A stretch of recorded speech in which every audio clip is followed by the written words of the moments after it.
ಬಿಹಾರ ಚುನಾವಣೆಗೆ ಕರ್ನಾಟಕ ಸರ್ಕಾರದಿಂದ ಫಂಡಿಂಗ್ ಆಗಿರುವಂಥದ್ದು ಬಿಜೆಪಿ ಆರೋಪಕ್ಕೆ ಶಾಸಕ ಶರತ್ ಬಚ್ಚೇಗೌಡ ತಿರುಗೇಟನ್ನು ಕೊಟ್ಟಿದ್ದಾರೆ.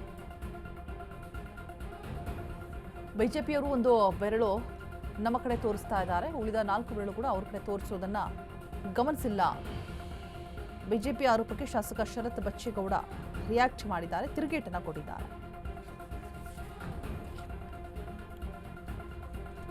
ನಮ್ಮ ಕಡೆ ಒಂದು ಬೆರಳು ತೋರಿಸಿದ್ರೆ ಅವ್ರ ಕಡೆ 4 ಬೆರಳು ತೋರಿಸ್ತಾ ಇದೆ, ಅದ್ರ ಮೇಲೆ ಗಮನ ಇರಲಿ ಅಂತ ಆಪಾದನೆ ಮಾಡ್ಕೋಬೇಕಾದಾಗ ಒಂದು ಬೆರಳನ್ನ ಅವರು ನಮ್ಮ ಕಡೆಗೆ ಮಾಡಿದಾಗ 3-4 ಬೆರಳು ಅವ್ರ ಕಡೆಗೆ ಆಗತ್ತೆ ಅಂತ ಹೇಳಿ ಕೂಡ ಅವ್ರು ಗಮನದಲ್ಲಿ ಇಟ್ಕೋಬೇಕು.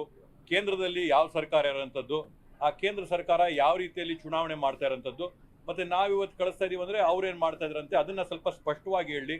ಕೇಂದ್ರ ಸರ್ಕಾರದಿಂದ ಬಿಹಾರ ಚುನಾವಣೆಗೆ ಎಷ್ಟು ಸಾವಿರಾರು ಕೋಟಿ ರೂಪಾಯಿಗಳು ಅರ್ಧ ಕಳಿಸ್ತಾ ಇದ್ದಾರೆ, ಏನಾಗ್ತಾ ಇದೆ, ಅವ್ರ ಸರ್ಕಾರಗಳಿರೋಂಥ ಮಹಾರಾಷ್ಟ್ರ ಆಗಿರ್ಬೋದು, ಗುಜರಾತ್ ಆಗಿರ್ಬೋದು, ಬೇರೆ ಬೇರೆ ರಾಷ್ಟ್ರಗಳಿಂದ ಎಷ್ಟು ಸಾವಿರ ಕೋಟಿ ಅವ್ರು ಹರಿಸ್ತಾ ಇದಾರೆ ಅಂತ ಅವ್ರ ಮಾಹಿತಿ ನಮಗ್ ಕೊಡ್ಲಿ, ಆಮೇಲೆ ನಾವು ನಮ್ಮಲ್ಲಿ ನಾವು ಆತ್ಮಾವಲೋಕನ ಮಾಡ್ಕೋತೀವಿ. ಅಲ್ಲ, ಈ ರೀತಿಯಾದಂತ ಆಪಾದನೆ ಮಾಡ್ಕೊ